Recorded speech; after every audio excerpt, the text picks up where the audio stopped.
welcome back to the Stick 'em Up podcast. Brundi, the first couple of days are done in the NHL playoffs, and we've had a couple of bangers. Yeah, we're just the time of recording. We're just wrapping up on the third day of the playoffs here. Yeah, I mean, like some have had two games, and some have had one that have felt like an entire series and wrapped up in one game. Like it's great hockey we're getting right now. Every series is, at least exciting to watch. Some of them, Yeah, didn't think they'd be as exciting, but every game so far has been a lot of fun to watch. One in particular that we'll obviously get to at some point here. yeah. Do we want to take this series by series? How do you want to do this? Yeah, might as well.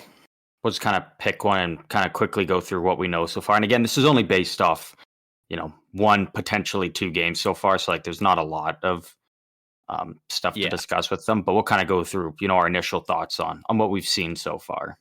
Yeah, and then we'll be back with another one on Friday, and that'll be covering, I guess, games probably 3, 4, 5 for most series.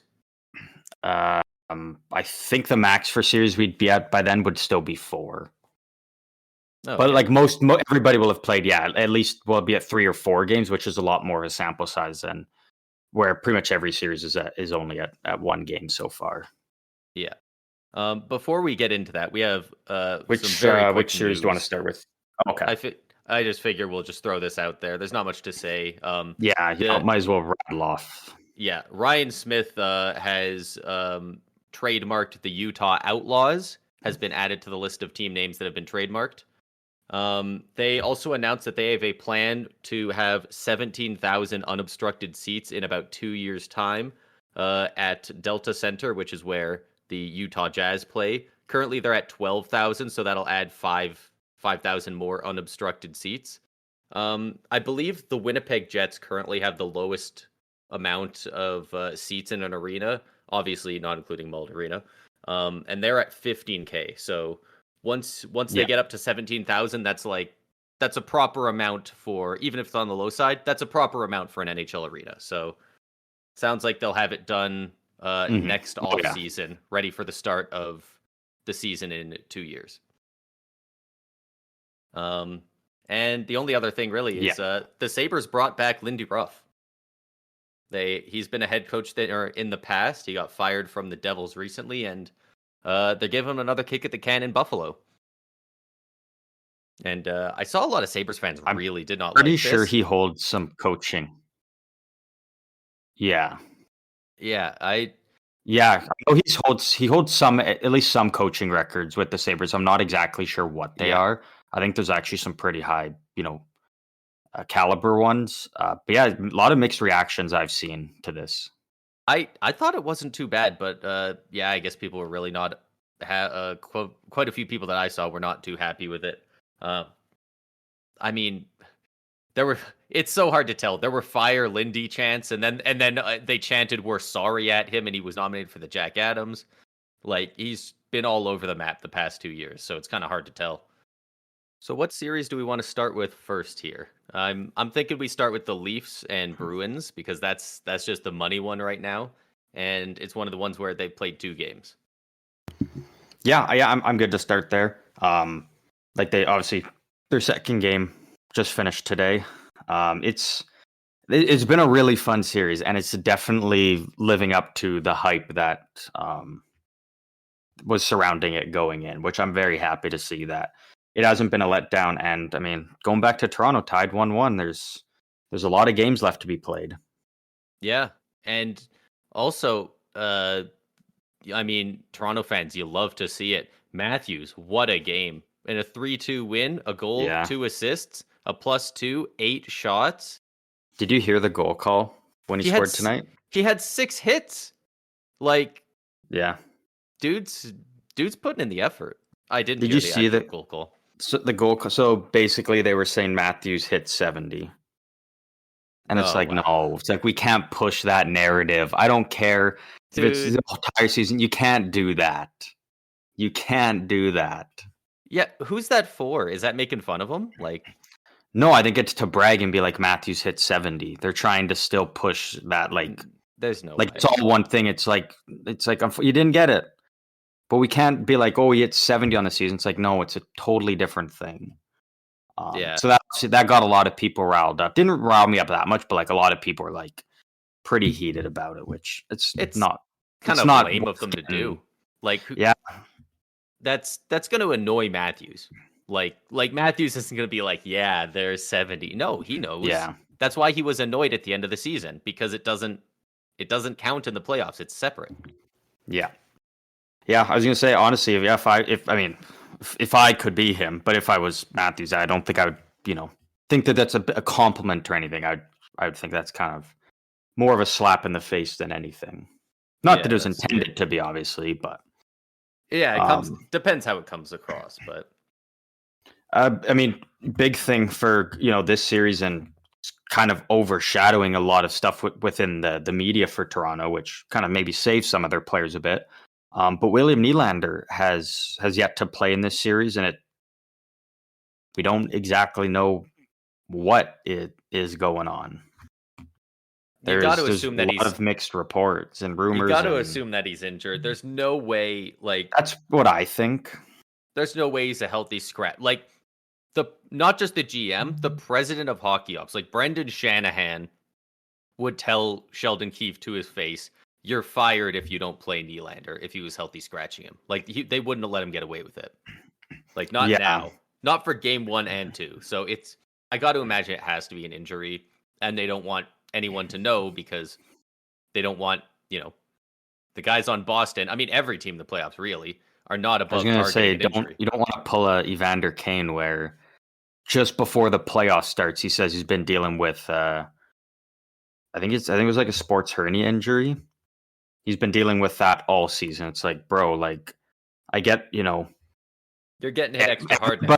Everybody in the media was kind of ragging on you for kind of a down season, but at least wait till the season's done before you say, hey, this is what I'm dealing with. You don't want to give, other teams extra ammo against you or anything, but yeah, with Nylander, it just says undisclosed. So yeah, there's nothing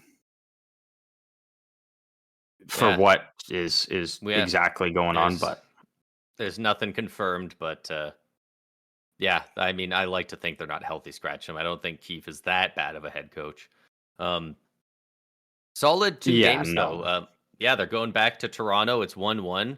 There's a little bit more of a blowout in the first one. Not overly, but what was the final score in that one? Was it 5-1, 4-1, 4-2? 5-1. 5-1. So pretty handily won by the Bruins. Goal 3 minutes into the game off of Ryan Reeves going out there to hit people and not playing any defense.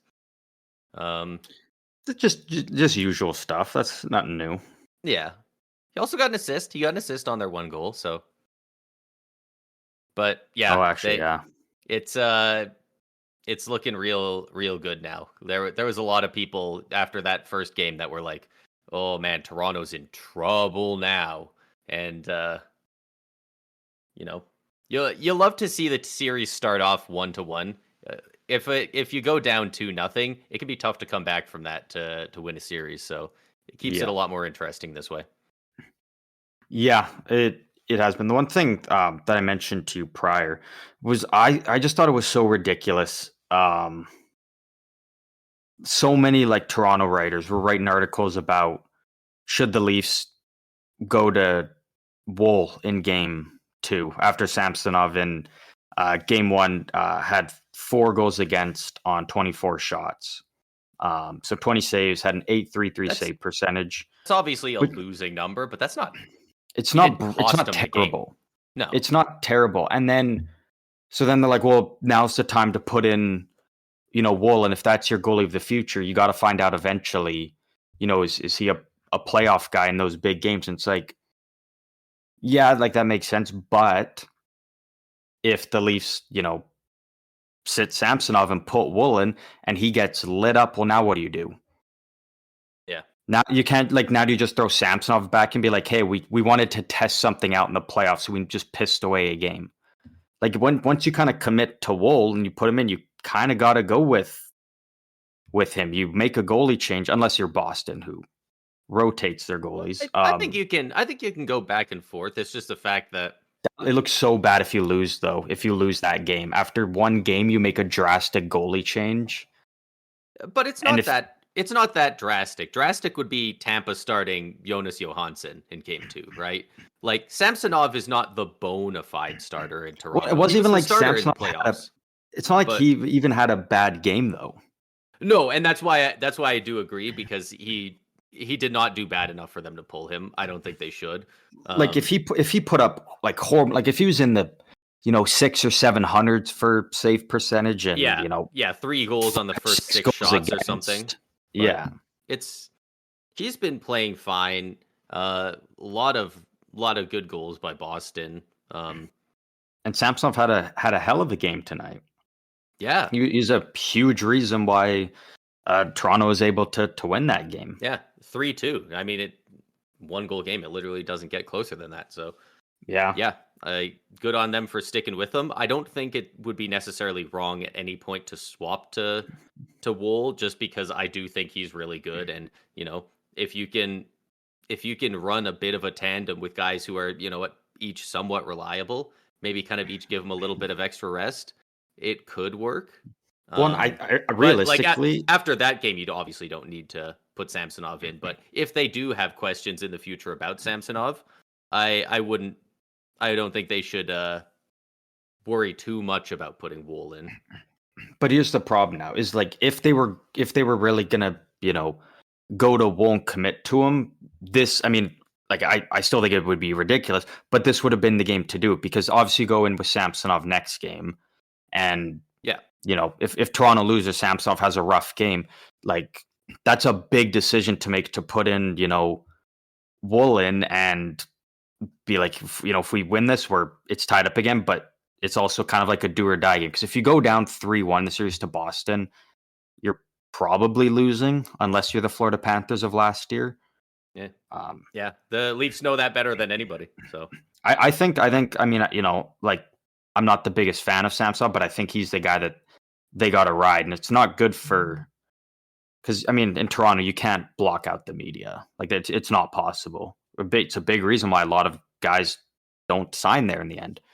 And like when it's the playoffs, it's one game. You don't need all these headlines about why Samsonov should be benched and not be playing. It's like, give the guy a chance, like, because he's hearing this stuff, and maybe it fires him up, like the stuff with Winnipeg, how that's fired them up. But I don't think it's good to be throwing all that stuff around after one game.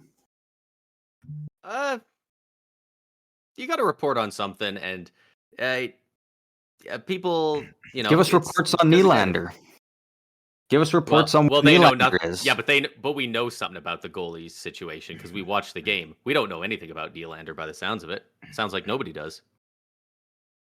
Yeah, no. But one team that I think you could make the switch now would be the Islanders, which, was Varlamov in for Game 2? Yeah. That go-ahead goal, the one 9 seconds after their last goal for Carolina, that was a rough look on everyone on the Islanders team on the ice. Yeah. The goalie, all 5 players, like, they just let them take the zone. They let Carolina have 2 guys in there before an Islanders jersey's in there. And then he just kind of walks out from behind the net and just like slides it into the net, and the goalie was looking at the wrong post. Yeah. And that's the tough part with the Islanders, because obviously great, well, I wouldn't say great, but like they got off to a great start. You're up, 3-0. That's, that's where you want to be. And then the team really kind of just took their foot off the gas. They went back into that defense mode, and it just became just a downpour on them. I don't know this, but I would be absolutely shocked if it doesn't, like, if we don't hear anything that Noah Dobson isn't dealing with like a pretty bad injury, because he does not look like himself. He's been rough, and if this is just the way he is in the playoffs, like, dude just had a career year as a 24-year-old defenseman dropping 70 points. And if you go into the playoffs and you're not in, you're like just getting bullied like that, and I mean, soft for playoff hockey, like that totally changes what kind of contract you're going to get in this league. The regular season doesn't matter if your playoffs is abysmal. So, and that's a big loss for the Islanders, but I think they now, could make the switch and put Sorokin in and see if he can really kind of steal a game for you. Because you need it now more than ever. Sorokin's their best goalie, so yeah, Varley having a rough game, absolutely swap him. Like Sorokin had a bit of a rough stretch down the end, but well, Varlamov is the only reason the Islanders are in the playoffs was because he went, I think it was like 7-1-0 down the stretch for him. Yeah. Like he was massive for them. Yeah, he played tremendously, but at the same time, that's a different thing. Yeah, he's not. That doesn't make him the better goalie of the two. We all know Sorokin's better. He went into a cold streak as Varley went on a hot streak, but looks like he's cooling off. And Patrick Watt should know that better than anyone as a goalie. Like it happens. Yeah, so hopefully they put Sorokin in. I got to imagine, dude, it's got to be killing him that he's not playing. And I will say this also. I get home ice is a thing in the playoffs, but I think that's really just piss poor of Carolina because obviously it's one of those arenas where the goalie's got to be in the corner, not on the bench, and you don't even give him a stool or anything. You make him stand there with the Carolina fans for the entire game. Like that, I don't care if it's playoffs and it's like home ice. That's wrong to do, and that's not fair to. That's Bush League, and it makes all of the guys in suits, all the execs, the owner, president of hockey ops of Carolina, it makes them look like fucking losers, dude. Straight up. Like, I don't know how else to put it. You look like such a dick. Like it. We don't know if we could beat the Islanders in a 7-game playoff series. So we're gonna take his chair away, and we're gonna have the locker room split up so that the forwards and the defense are in different rooms, so they can't all talk together. It's just such a bad look, man. It really is. And then the amount of times they pan over to him, and he's just kind of standing there, and like you're wearing all your goalie stuff. You don't want to just fucking stand there for, in total, like all time together, a 35-minute interval. Yeah, like that's just so. It's just such a bad look on them. It's funny to hear about with the Danbury Trashers and whatnot, with their story, but like that is like 3 leagues below what is legally professional hockey. So like you could even give him a wobbly stool, and it would suck for him, but at least he can sit down, doesn't have to stand there for the whole time with all his equipment on. Like. Yeah, even that would be fine. Like that would be funny, but to just be like, nothing for you. Yeah. Compound that with the amount of I can't even call out a single player because there's like 8 of them that diving like crazy in the first 2 games of this series. Carolina is really easy to hate right now, man. As a neutral fan. So this is the thing I thought of the other day. I don't know what it's called. I don't think there's an actual thing for it. Maybe we'll call it the stick 'em up theory or something. But it's like when you're watching teams, as an outside fan, and they suck, and you're always rooting for them because they're the underdog. And then when they finally kind of get to the top of the mountain, there, you're like, I really don't like them. I'm sick of them. And Carolina is one of those teams that I've always, liked and rooted for. But as they've started to get better and better over the years now, like it I don't know if it's like an arrogance thing that's started to come, or it's just now you're really starting to notice stuff they do because they're good, but it's like it's hard to cheer for them. Yeah, I think it's a lot of they probably did it before, but I think it's just you didn't pay attention to it because like if they're not a winning team, why would you? So if they're a bottom of the league team, like if they're down with the San Jose's and Chicago's, there's no way their Twitter would be, spewing the shit out that it does on there. Like they would. There's no way they'd be able to do that if they were a bad team. For example, just an example there. But I don't know. I mean, I think that series could potentially still go either way because, I mean, if the Islanders can get up, 3-0 in a game and you've got Sorokin in net, who, I mean, if you're up 3-0, I don't think Sorokin is going to allow that to end up with an L by his name. And at the same time, it's got to be worrisome for back here. I think it's possible. I think, like, obviously now for the Islanders to win, it would have to go 7. Like, there's no way they win 4 straight. One thing I'll say about Carolina though is, like, and I know this off memory because it literally pops up constantly over all the games doing the live, like, odds for the cup winner. Carolina's number 1. But I mean, if you're playing a, New York Rangers, a Tampa Bay, a Boston, a Florida, you give them a 3-0 lead, there's no way you're coming back to win that game. And if you're letting the Isles do that to you, which is, like, by far the easiest opponent you're going to face in the playoffs. Yeah. It's like that's not a good sign if you're letting the Isles that's fair. Do that to you on, at the time I think it was the 3 goals on 10 shots. Like, there's no way you're coming back against some of those other dogs in the East. So that might be an issue for Carolina. Maybe despite being up 2-0, potentially 3-0, maybe you give Kochetkov a look and see if he can kind of maybe stabilize the net for you, because that's the only real worry with them right now is I would say the goaltending. Yeah, I kind of agree. They're up 2-0. Things should be peachy keen for them right now. But honestly, like, I feel like my Stanley Cup winner stock has gone down on them in those 2 wins. Yeah. I love their chances to win the series, but I don't.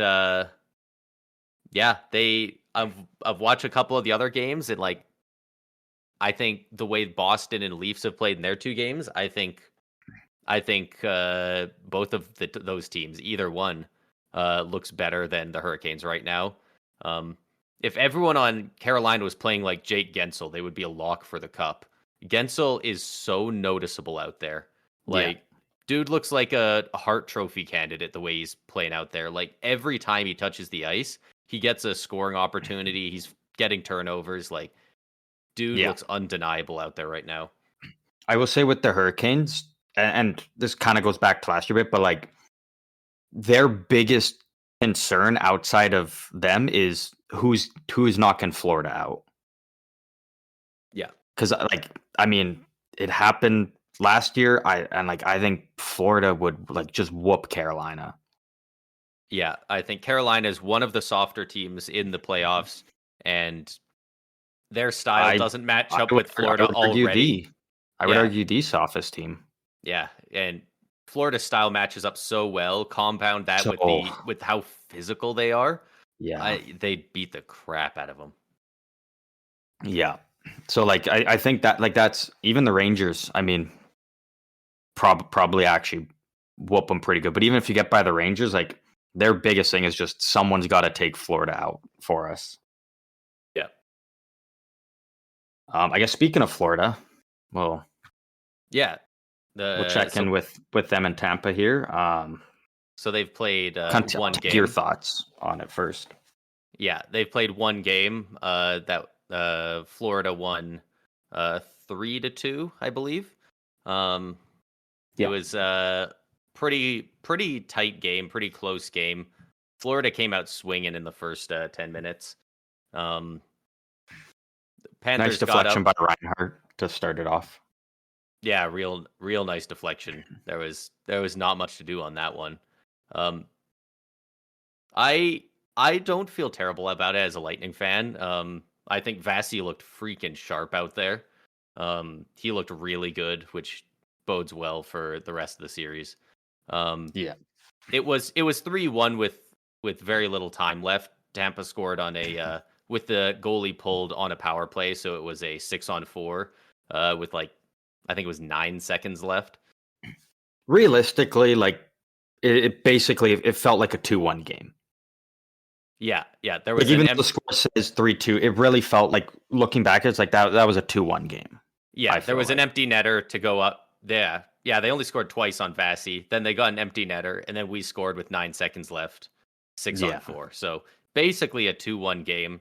Both teams look good though. Both teams showed like exactly what they bring to the series. Yeah, Florida had a better game, but both teams looked good.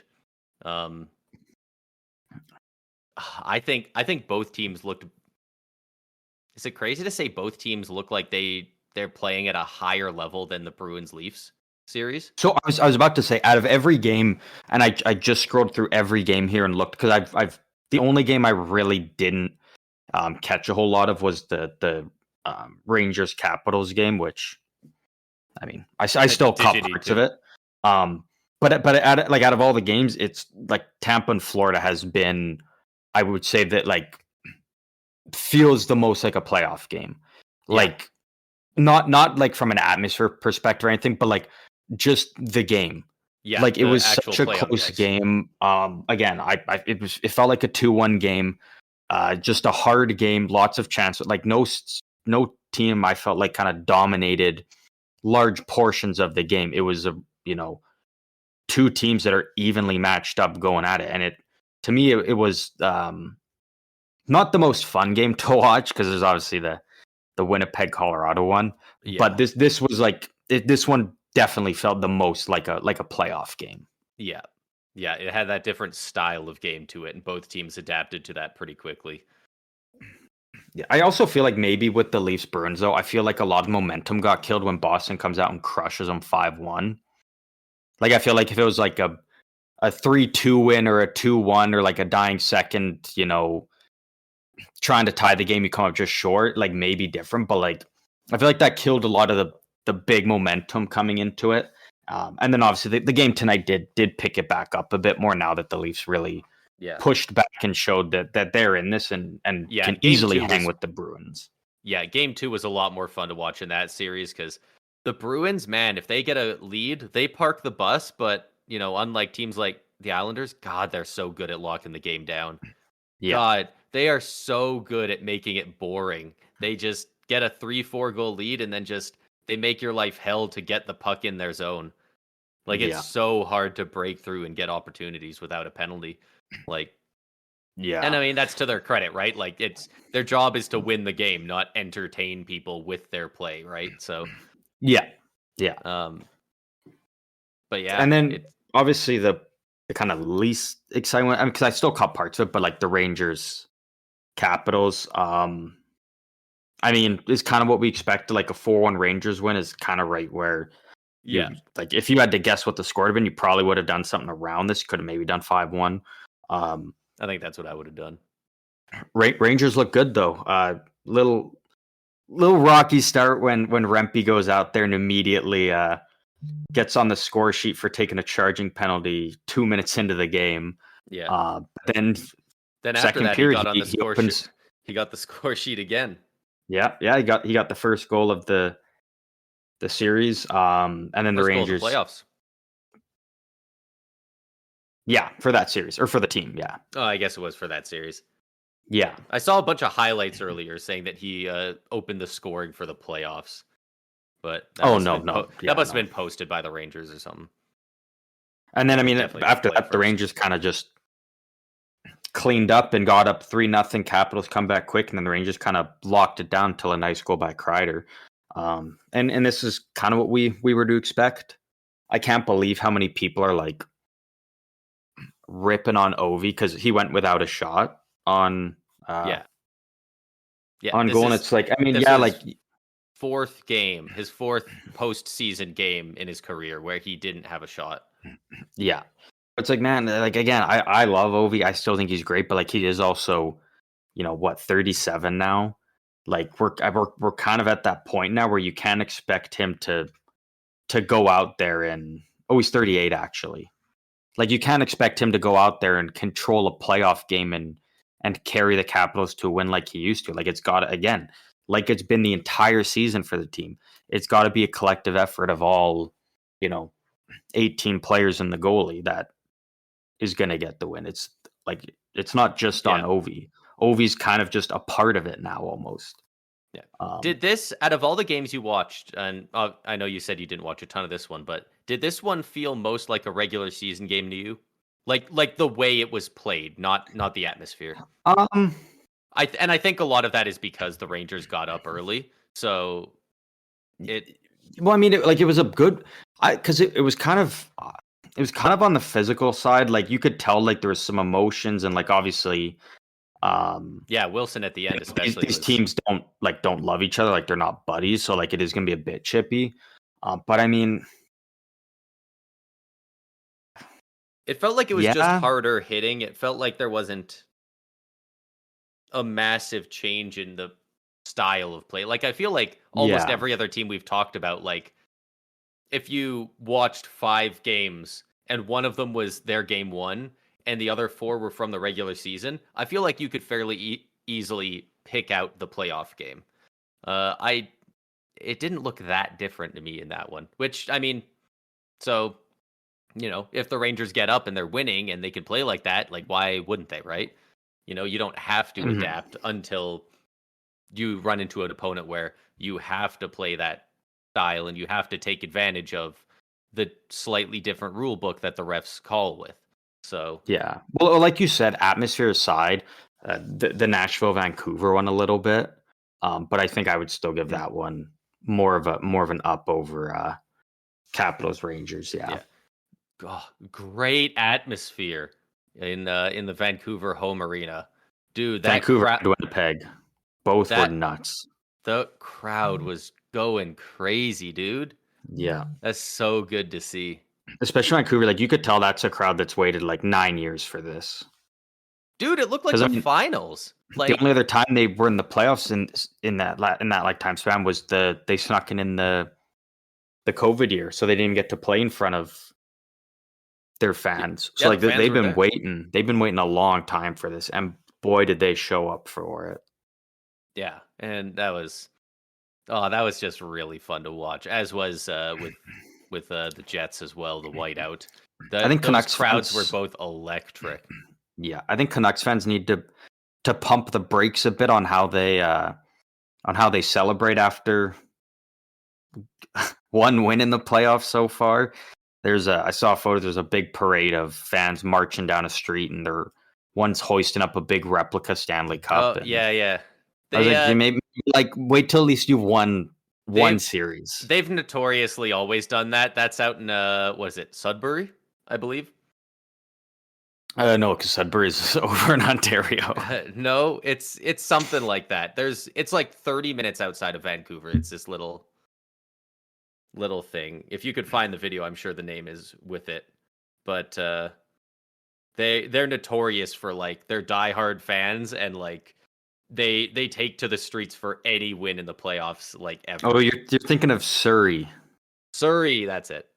Surrey, yeah. Sudbury. Close enough, yeah. They're both hockey towns. But you know what? I mean, in terms of the atmosphere in the game, like you could tell that the fans were pumped up. They were riled up all game long.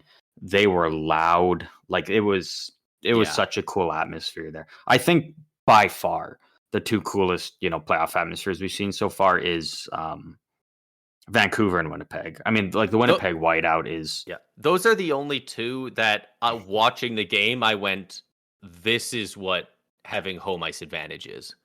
Like in the other games, it's like, it kind of sucks to play in TD Garden for the Leafs, but like watching Nashville fans get freaking yelled at by the Vancouver crowd, like that's the advantage right there. Like I can see it happening. Like. Yeah, so. Man, it was just nuts. Like, and then they get those the Canucks. They get those 2 goals in what, like 9 or 10 seconds or something. Like the build. Oh man, who was it? There was someone talking about it. Oh, Quinn Hughes. And anyone that hasn't seen the video, I encourage you to go watch it for the sole reason that Quinn Hughes actually smiles in it, which is something we've maybe seen like twice since he's been drafted. You don't see it But much from a lot of hockey players. They're very, very chill guys. no, but you see them smile even like after some goals and whatnot, and on the bench when they're winning. Like Quinn Hughes, in my opinion, is almost kind of feels like the next like kind of Jonathan Toews in the sense of like captain serious. Yeah, captain serious. But he was asked about it, and then he talked about how he witnessed he watched the Devils playoff games last year for his brother Jack, and he just said being in the moment, being in this arena, he said like it beats that by like a lot. Like he you could just tell like he really, because it's also his first Canucks playoff game in front of their own fans in their own barn, which is insane. And you could tell that he like really like it meant a lot to him. Like he was really kind of cherishing the moment. Yeah. But yeah, like good on Vancouver fans for showing up. Good on the team, dude. They played a solid game, top to bottom.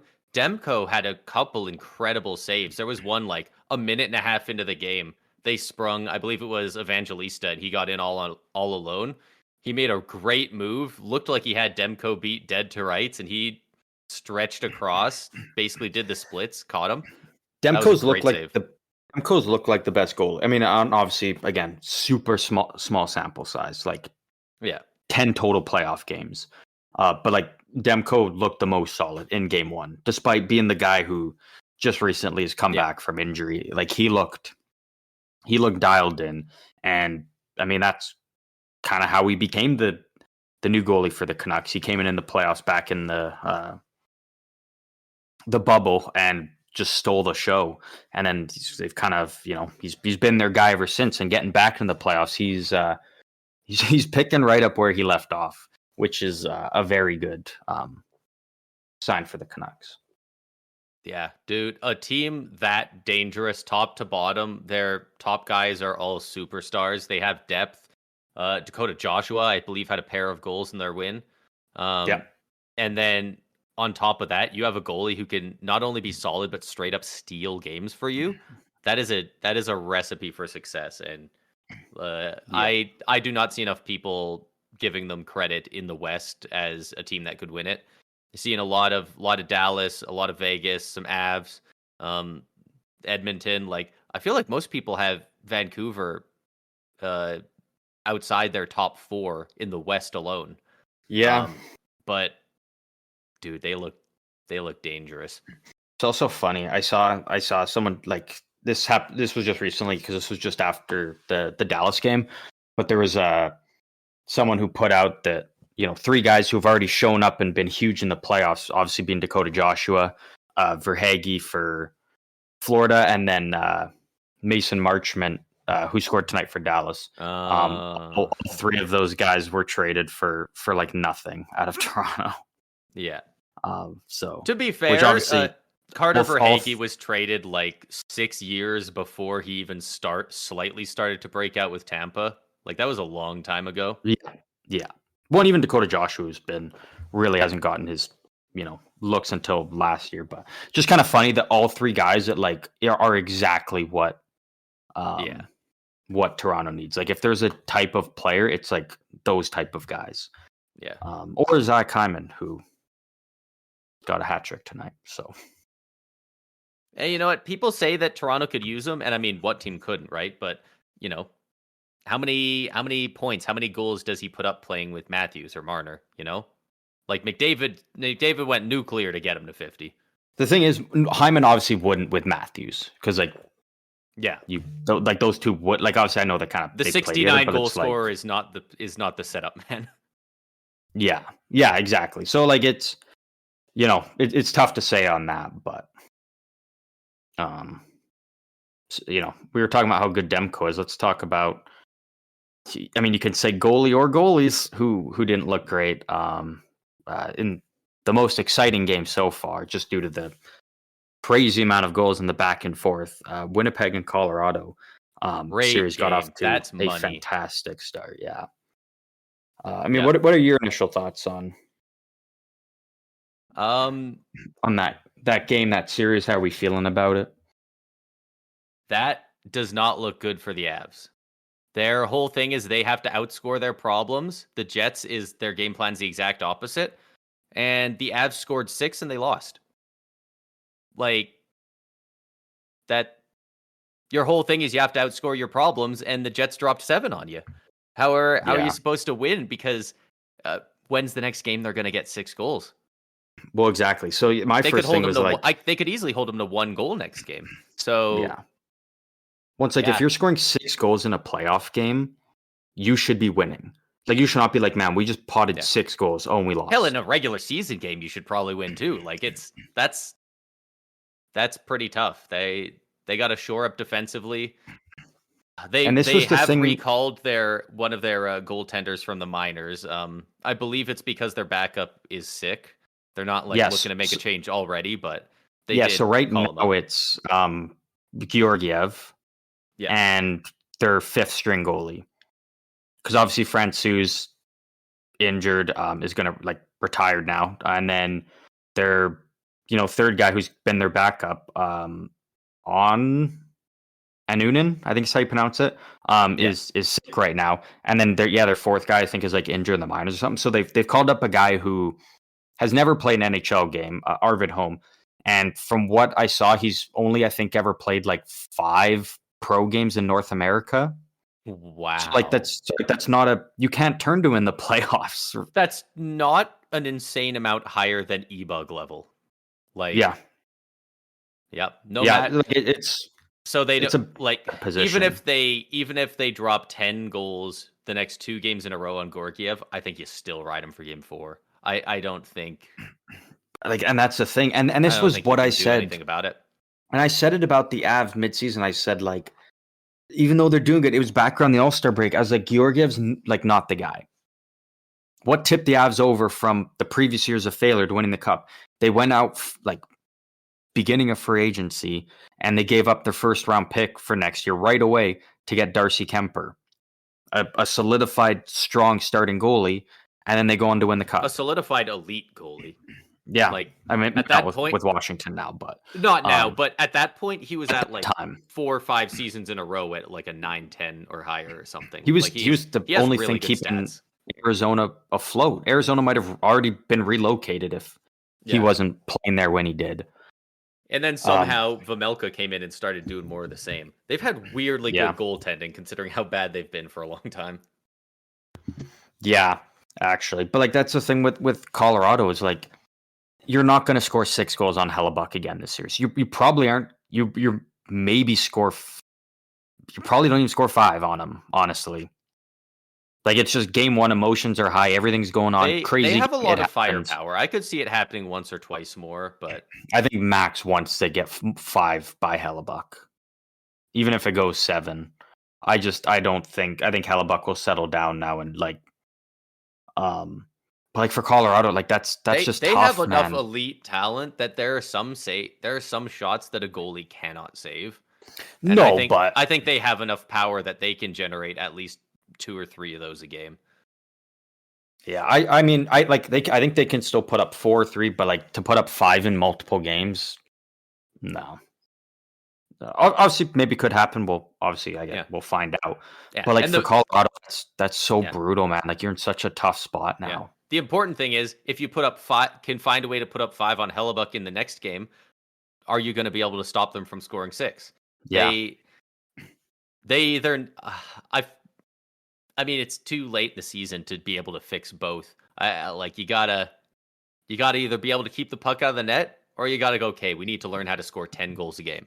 That's basically the thing for Colorado is, do we go out and we just have to get into a gunfight with them and try and outscore them? Or do they have to be you know what, we got to, against this team, we got to, for the rest of the playoffs, we got to just play way better because, they play really bad defense. It was awful. Georgiev, bad, yes, but, the team as a whole, the defense, awful. Yeah, it's not all on their goalie. Their goalie didn't just, let them down or anything. He played bad, but so did the rest of the team, at least defensive-wise. Defensively. And so then it's do you go and try and just gunfight outscore your opponent every game in high-scoring games? Or do you have to be like, hey, we got to focus on our end first and helping out our goalie, and then we go and get our opportunities to score? Because if like Winnipeg's good, but if they do that against the winner of this series plays the winner of Dallas or Vegas, there's no way Colorado can play the way they did last night against either one of those teams either. So it's just a tough spot for them to be in. They got to figure out how they want to navigate this because I do think we're being a bit hard on them just because it is the Avs. They've won a cup. They have that pedigree. They are a very good team. They're not as deep as they were, but they are still very good. They are still a good team. We should not count them out yet, but great win by the Jets. Adam Lowry had a fantastic game. Yeah, so many guys did. Being able to put up that many goals when you're used to being a defensive team, and just the way they handled business. Your own, barn with your fans there, and like you mentioned earlier, Winnipeg's the lowest capacity stadium right now, and I think it was the loudest. Yeah, so far in the playoffs. Vancouver is good, other teams are good, but like Winnipeg's was severely noticeable. Yeah, just watching I think Vancouver on TV might have been louder, but I think maybe pre-game, but during the actual minimum second loudest for either of those teams. So home ice advantage is really huge in the playoffs, like we've seen. Yeah. Well, and we know that it affects guys like Nathan McKinnon, because it was March 20 something before he put his first game with no points at home. We know that he plays better at home. So, how bad can you make him play on the road? Yeah. And is Winnipeg going to be able to stop him at home? Yeah, we kind of thought that was going to be the fun series, the chaotic one, the really entertaining one, and so far it's lived up to it. We do have 2 more series to look at, both of which were the later games tonight and have now finished, so we know where those are at. I guess we'll start off first. Vegas Golden Knights going in as the number 8 seed up against the number 1 Dallas Stars, and they take game 1 by a score of 4-3. Are they the only underdog to win the game? Well, Toronto. Toronto to win there in game 1, I suppose. In game 1, yeah. They were the only road team to win game 1. The favorites won 7 out of 8 game 1s. Yeah, and of course obviously it had to be Vegas. And Vegas, in typical fashion, minute 23 into the game, Mark Stone getting the party started for him. Officially cleared today, right before the game. And then, pretty wild first period, 4 more goals after that. And then obviously the game kind of settled down a bit after that. But Dallas out shooting Vegas 30-15. So Jake Ottinger obviously not having the greatest game tonight. Are those the final stats?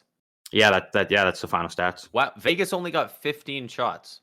15 shots. But they out-hit Dallas 55-29. And Vegas went 2 for 2 on the power play. Okay. Honestly, I feel like that says a lot about, Dallas's defensive game. That's 15 shots is not a lot. You get a couple opportune saves. Yeah. 2 of the goals were on the power play. You can clean that up a bit. That's the thing. Out of all of the series so far, the team that had lost the first game, Dallas is the team I'm the least worried for. Because you can clearly see it's Jake Ottinger is not a, hey, you shoot on me 15 times, I'm going to let 4 in. He's going to get settled down. He's going to get comfortable. And if Dallas is able to play that way and really just, if Vegas is only getting 15 shots on you, I mean, first of all, you should be winning this game. But if you do that for other games, I think you're going to be just fine. So I'm not worried about him. And props to Vegas for, going in and stealing game 1. No other team has done that. And so now knowing that at the bare minimum, you're going back home with the series tied up is got to be such a relief for them going into game 2. Because if you're Dallas, you're looking at we have to win this. We cannot go into Vegas for games 3 and 4 already down 2-0. It's next game is a huge game for Dallas to win. Otherwise, maybe they actually could be in trouble. Yeah. Absolutely, and it's a little bit extra brutal looking at the box score for this game, just because who freaking scored Vegas's goals? Mark Stone coming off LTIR, Tomas Hertl, who they got and was on LTIR for a bit there. 2 assists from Hannah Finn, who they got with their Mark Stone money. Like, Yeah. jeez. And then Braden McNabb scores. Yeah. I will say, though, all those guys, Hurdle -1, Stone -2, Hannafin -2, even Petrangelo was -2. Their goals they did have 2 power play goals, which Yeah, don't count. Doesn't make them not a -2. You know, I guess when Dallas had only scored 3 goals, yeah. One thing I will say about Dallas, though, that I think is a bright spot for them. Obviously, there's lots of bright spots for them to still be looking at. But how good Jason Robertson looked tonight. This was a guy that I was very critical of down the stretch for Dallas. Last year, really kind of just he was there, but he wasn't the noticeable guy that just dropped. What did he put up last year? 100 points, and I think he got like 106, 107. Did he hit 50? He didn't hit 50 goals, so I don't think. I'm not sure about goals. But like he just really didn't look like, if you've got a guy that's doing that regular season, he's really upped his defensive game this year. That's obviously a lot harder to notice than a drop in another 100-point season. Year, 46 goals. But yeah, he's looked a lot more like a two-way player this year, who can still put up, did he get to 90 points? Did he get close? I believe when we looked at it, no, he didn't. 80 points and 82. But again, Dallas was the team we talked about where they didn't have that, 90, 85, 100-point guy, but they had a lot of guys above, they 50 points. They had a lot of guys above 20 goals, a lot of guys above 10. So like it's a deep team, but like he was really noticeable tonight. And so if you've got him playing at that level and you still got the depth that you have, that's a very, very bright spot for Dallas.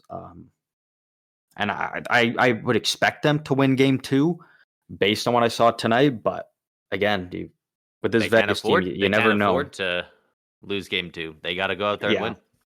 I realistically, because they're going on the road, like if they lose game 2, I think it could be they could be in some very serious trouble. Yeah.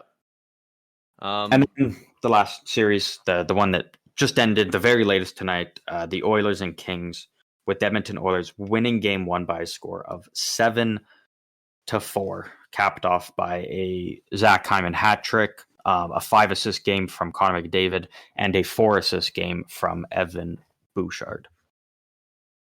This is exactly what you'd expect from the Oilers, right? Their top guys put on an absolute clinic. They all did the exact same thing they've done all season. Massive assists from McDavid, more goals from Hyman, just standing in front and feasting off of them. Bouchard putting them up. This is exactly what you'd expect. They allowed the Kings to score 4 goals on them, and they don't care. I'll also say, take this for what it's worth, but Edmonton outscored LA 7-4. 8 LA Kings players recorded a point. 7 Edmonton Oilers recorded a point tonight. So out of Edmonton's 7 goals, there's only 7 guys that were contributing points on that, which I mean is really good to be getting that from your top players. But this LA Kings team that we know can play good defense, if they can find a way to kind of really try and shut down that, kind of one line, it can maybe make things difficult for the Oilers. But I think the Oilers, depth can still rise up if the top guys, aren't producing 7 goals in a game. It'll have to be guys like Kopitar and Philippe Deneau shutting down McDavid, shutting down Hyman, holding Draisaitl back, and they got to stop the top guys. That Edmonton lives and dies on it, more so than a team like Toronto. Like, I don't know if any team relies on their top guys more. Maybe the Avs. But this is like I'm looking at the team stats. This is like so typical for what everybody expected this series to be. The LA Kings go 0-2 for their power plays. Edmonton goes 3 for 4, so 75%. The Edmonton Oilers outshoot the Kings 45-37, pretty high shooting game. And then LA High out shots hits for both. Edmonton, or LA out hit Edmonton 67-45.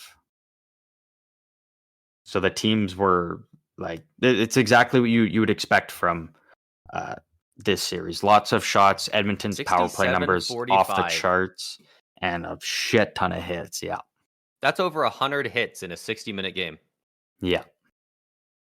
And this is what this series is. This is a very slept on series, in my opinion, that, just because Edmonton probably does win this in 5 or 6.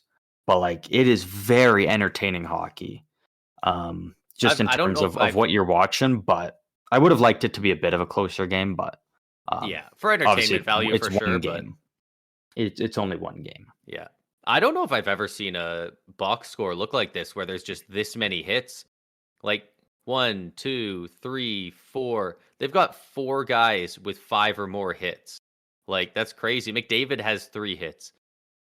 Draisaitl's one of the only. Draisaitl, McLeod, and Janmark are the only guys on the entire Oilers who didn't have a hit. Yeah, like Boston and Toronto tonight was 44-41. Yeah. There were 3 guys with 7 or 8 hits on the Kings. Like, these guys are wrecking balls out there. Islanders Hurricanes, which was kind of a chippy game. There's a lot of misconduct. The hits are only 27-27.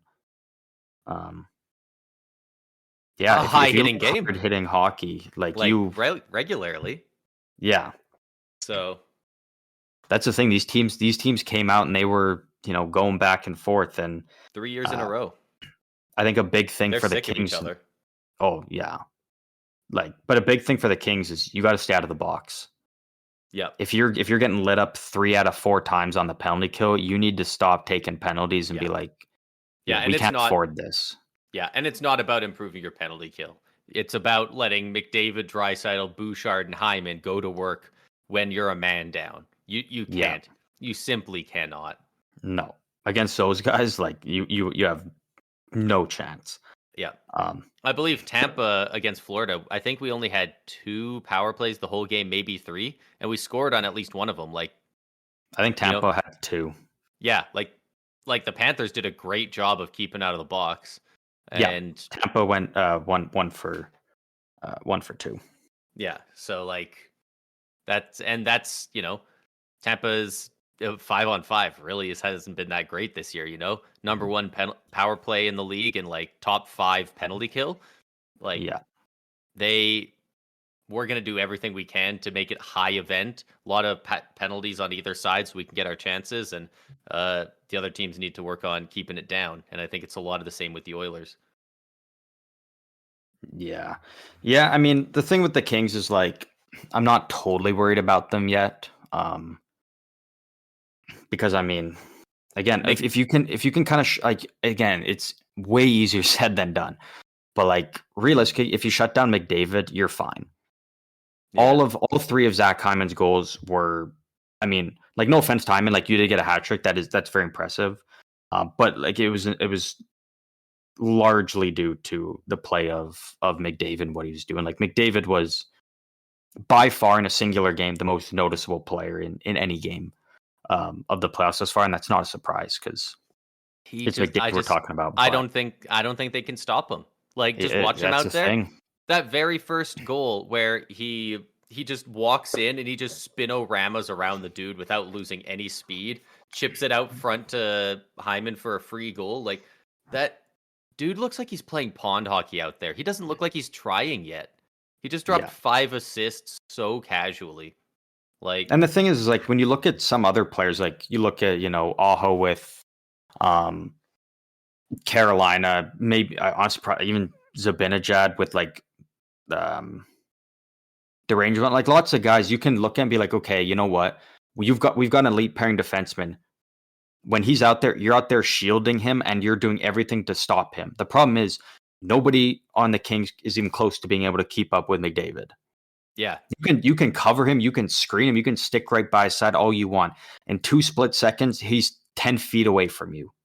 Yeah. And that's just what makes it impossible for guys to cover and defend him. You have to do it as an entire unit. Yeah. if they stick their fastest winger or defenseman on the Bruins and just absolutely staple them to Austin Matthews, and it's like this team clearly lives and dies with Matthews. Your job, don't even fucking follow the play. Just follow Matthews, take him out of the play. Turn your back to the play and just face him. Yeah, it can be done. With McDavid, it can't. He's so fast. You have to have one, at minimum, a top 10 fastest guy in the league to even have a chance to keep up with him. Yeah. And if McDavid sees an opportunity for offense, those Jets are coming on and he is gone. Yeah. And then he can take the puck and he can rag it for 40 seconds and then make a pass to an empty net to someone. It's a tough spot for the Kings to be, and I'm curious to see how they go about it, because it's a different story like previous years where the Kings won game 1 and they're feeling good. And it's like, hey, worst again is it's 1-1 going back, and we kind of McDavid and Draisaitl didn't dominate the game. They didn't smoke us, but now it's like similar to it's just like you can't go down 2-0 to them. No. And even though you're going back home, like it's different than Dallas in that sense. It's like if you go down 2-rip to these guys, you ain't coming back. Yeah, that's why they always say you're not in trouble until you lose at home. Like, yeah, that it really puts you behind the 8 ball. So hopefully the Kings can at the very least make a series of it. You'll love to see the series at least be close. Yeah, like I'm impartial on who wins this. I think both teams. I'm fine with seeing them because I think both. Assuming Vancouver wins, I think both teams have put up great matches against Vancouver. I just want to see this series go the distance a bit. This is such a fun and entertaining series, and I want to see like if this could go 7, that's awesome. Because I just want to see as many of these games between these teams as possible, because you can just see the rivalry just really, starting to build, and that's what happens when you play a team 3 years in a row. In the first round. Yeah. And I mean, if it goes 7, think of the point totals that McDavid could put up. Dude could win a Conn Smythe with 40 points. Dude could win a Conn Smythe, go first round. Yeah. He just went absolutely nuclear. Last year, there were talks about it. There was talks about him being in the conversation for it going out in the conference finals. Because I think he was pretty close to leading in points. I think he still led the league. He still led I'm pretty sure he finished the leading scorer that year. Yeah. And Draisaitl was tied for goals. Yeah. Like they were so dominant in those first few rounds. I think Draisaitl actually led in goals still. Yeah, he might have. Which it wouldn't even be, because that was the year, they went just nuts. And sure enough, it was if the Avs hadn't, that was the one year they went out and splurged on a goalie, and it was Kemper. If they didn't have Kemper, Oilers probably walked them, and then, anything could have happened between where the Lightning were then the Oilers. Like, that would have also been a fantastic series. But yeah, it's tough for the Kings, man. I'm always fine seeing the Kings lose. But that's such a tough position for them to constantly. Dude, just 3 years in a row against McDavid and the boys, like that's so rough. Yeah. One good thing for LA, because for the losing teams, you always want to try and find at least something for them to, kind of be happy with it and take from it. Is Pierre-Luc Dubois? I thought he looked good in the game, like not great. Better than he's looked for a lot of the season. He looked pretty. Yeah. He was noticeable out there. Yeah, and he ended the game actually as a +1. He did have 4 penalty minutes, but 3 shots on goal, 5 hits.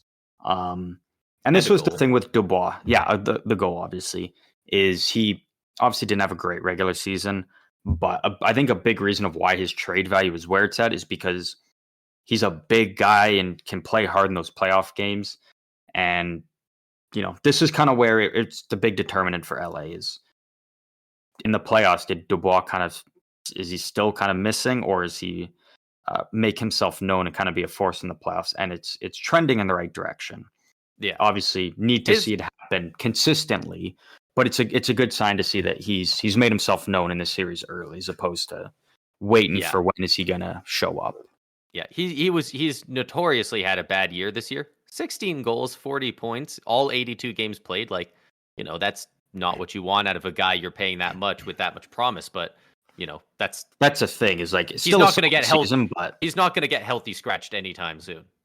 yeah, no, well, I don't think you can. Like that's so bad if you're scratch guy making that much in the playoffs after you just in traded general, not for even him. in the even in the Okay, playoffs. yeah. Just like people have been very down on him, but like 40 points isn't. He's That's not the like thing, not. right? Like, He doesn't look like he's not an NHLer. Yeah, that's the thing, right? Like it's still a solid season when you look at it. Like to do that in the NHL is impressive.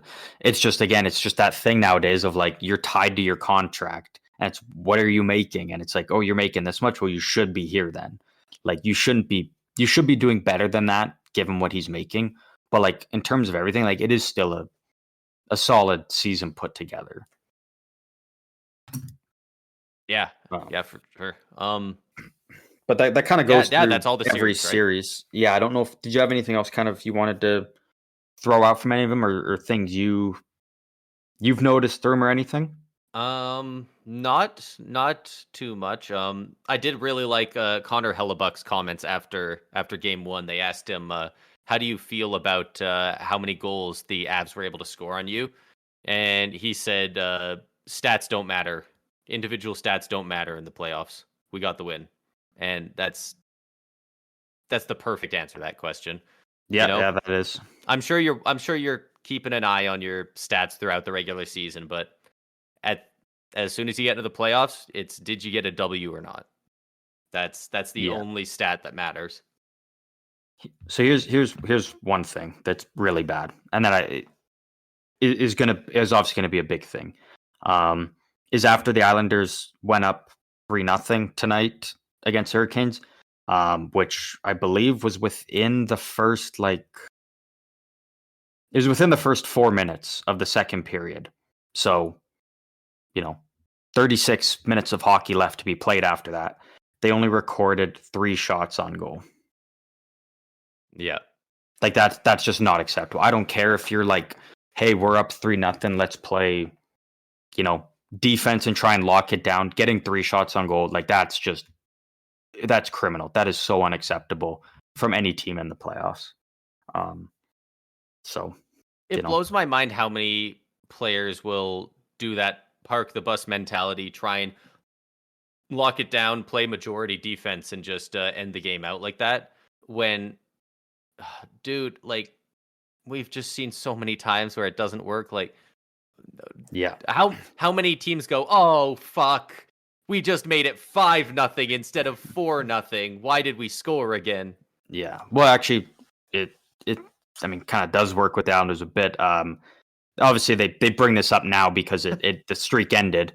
But like obviously, Islanders a lot of playoff success throughout their history and whatnot. They were 82-0 in playoff games when going up 3-0. Now they're 82-1. Like the 1 in 82-1. Yeah, feels like the streak ending all over again, huh? But like again, that's just like even if it's like, okay, yeah, they came back and won, but like we still outshot them. We, at least had our chances and dominate some of the games. Like you got fucking dominated for 36 minutes and you managed to get 3 shots on goal and just let them pepper your goalie like that. One of the goals, yeah, I think Varley could have easily had. He can kind of maybe look himself on that, but like still, it's like look at the team in front of him. But also to get to that point behind the net, like there was no hustle to get back there to get the puck. They should have had possession, so he shouldn't have had to make that save that he wasn't ready for. So I blame the defense just as much as him on that one. It's the exact same I look at Colorado. It's like, yeah, you can look at Colorado, you can blame Georgiev, but the Islanders, I don't blame Varlamov one bit. I do think Bryce Sorokin, because like he is your better goalie. He gives you a better chance to win. It's not about Varlamov losing the net. It's about you got to try and win the series with the team. Exactly. That's the perfect way of wording it. Yeah, and that's kind of what I was thinking earlier with Wool and Samsonov. Like even if Samsonov lets in 3 goals next game, and it's not that bad. 3 goals on 25 shots ain't too bad. But if you think Wool's got the stuff, go for it. We've seen in the past that he's been really good, and we've even seen him have a couple really good playoff games. So yeah. One thing I want to give a shout out to, because I love this kind of stuff. Kyle McLean on the Islanders. So he's 24 years old. He's a rookie this year. He's from the New Jersey area, so really close to the Islanders. And his dad, John McLean, is the assistant coach with the Islanders. So obviously a lot of people, hockey fans, be like, oh, like he's, because realistically, he kind of just randomly joined the team, and then just kind of stayed there. So a lot of people just kind of assumed that, his dad had his hand in the cookie jar and was like, I want my kid up here with the team. The Hurricanes really kind of dominating the early parts of the game against the Islanders, and then Kyle McLean gets into his first career fight going up against Stefan Nason, who's a pretty tough, strong veteran. Yeah, he's a tough customer. Throws the mitts with him, and then, a couple minutes after that, Islanders score. A couple minutes later, they score again. Start of the third period, they score, and they were up 3-0. So that was obviously like that. That's a huge boost for the team to see your rookie going out there and throwing hands with a veteran to try and spark the team, and it really sparked the team, and showed, hey, maybe this is why the kid's on the team. He looks like he's built for playoff hockey the way he's been playing. So always nice to see young rookies like that really, making their mark for the guys that aren't the Logan Stankovens, the guys that you're expecting to put up points per game. He's putting up numbers the other way to try and motivate the team. Yeah. And every once in a while, you see it, especially in the playoffs. The guys get injured because of the hard hitting playoff style, 100 plus hits in some of these games. And every once in a while, a rookie will come in and just look fantastic. Notably, Yoel Kiviranta a couple of years ago. Game 7 just shows up, drops a hat trick, including the OT winner in a Game 7. Like, against a good Colorado team that was the Cup favorite at the time. I didn't have Dallas sniffing a chance in that series. I'm much higher on them now, but back then, I was prepared from round 1. Like, if Tampa goes the distance, we're playing the Avs. Yeah, and Dallas just kept winning. Yeah, that's the thing, right? You get those young guys that come in the playoffs, and when it's the guys that it's, I don't know, it's always kind of weird because like the guys that are like the more higher skilled, like higher draft pick guys, you're expecting them to go out and score all these these points, whatnot. When they don't, you're looking at them like you should be doing this, but the guys that are the third, fourth liner kind of checking guys, the defensive guys, when they step up and make their presence known, it's really cool to see that happening from a young guy just trying to really, make his mark in the league and showing why he's playing on the team, why he's here. Yeah, well, especially a guy who, there's a lot of people thinking, at least outside the organization thinking, is he just kind of a Nepo baby? Is his dad getting him this job? And so it's nice to see him, earn his keep a bit. Yeah, like obviously Islanders fans know who he is, and they think it's very justified he's there. But like other people, you Google him, you're like, who's this guy? And you're like, it's easy to see the coach thing. Yeah, you're like, oh, his dad's John McLean. That's awesome. And you're like, wait, John McLean? Oh, he's coaching now. Oh, well, that, and then it's like, yeah. But overall, I mean, great start to the first round.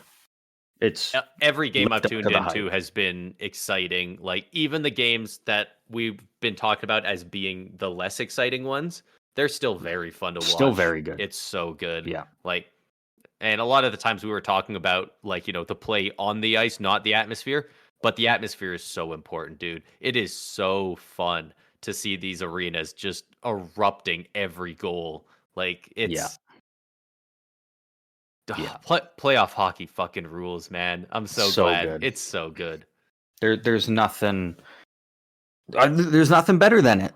there's nothing better than and now I mean it happens every year in the playoffs, but you see the whole, all these big sports pages being like, what's the best playoffs?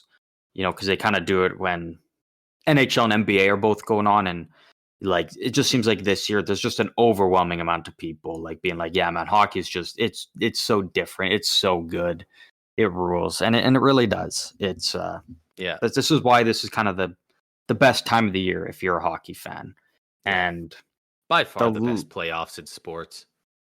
yeah, oh, by far. And the one thing I will say I really like that the NHL is doing this now is they're doing the format not on the weekdays, obviously, but on the weekend games like the Saturdays and the Sundays.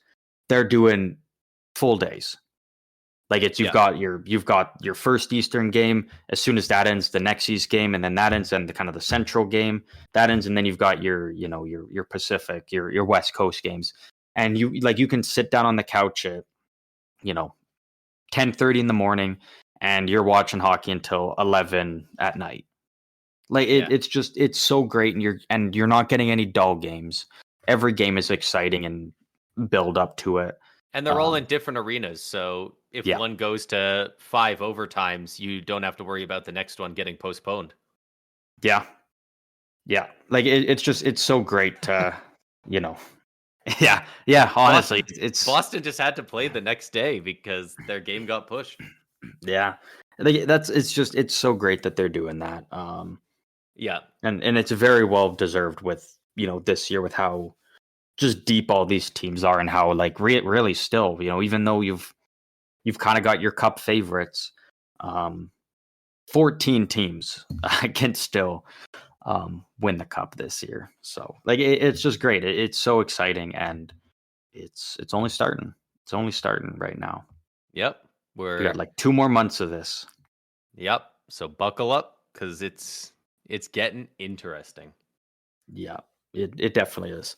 But I think that wraps up everything we've got for this one here. Yeah, I think for early week episode. Yeah, we're only 1 or 2 games in, so maybe going forward on the next episode or something, we'll start doing. Do you think it's worth doing like playoff leading scorers or? Yeah.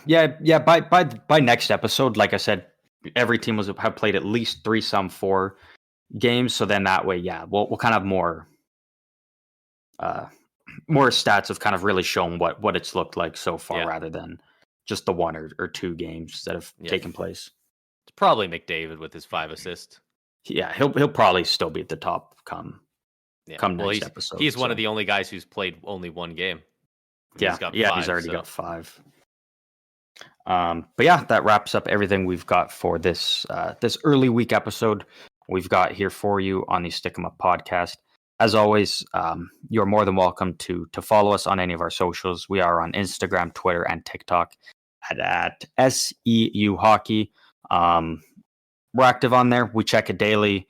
So if you guys want to throw us a follow, you want to talk about playoff hockey with us, or maybe if you're a Canucks fan or a Predators fan, and something we didn't talk about from the game that you thought was worth mentioning, feel free to let us know, and we'll go and do our homework on that and talk about that in the next episode, because we want to talk about what you guys want us to talk about. So we are always looking to engage with you guys and what you guys want to see from us. Yeah, it's a lot of fun. It's a lot of fun interacting with the couple people that we have so far on there, and it's just fun to talk hockey, man. Like, so it's like so many things about hockey feel like it's relatively straightforward to me, and then I'll talk to somebody else and they'll have this entirely different opinion. Everybody sees the game differently. Yeah. So it's cool to see different perspectives on it, and sometimes when you're cheering for a certain team, you got kind of blinders on that you don't want to focus on this stuff. It's like, no, they would never do that. They're not like that.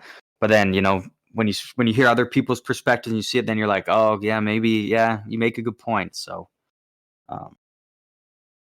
it's just always great, and we're always available and around to talk about that, and bring your guys' ideas to the table on here. So, but I think that wraps up what we've got here. We will be back later this week with more playoff action. So we will see you guys then.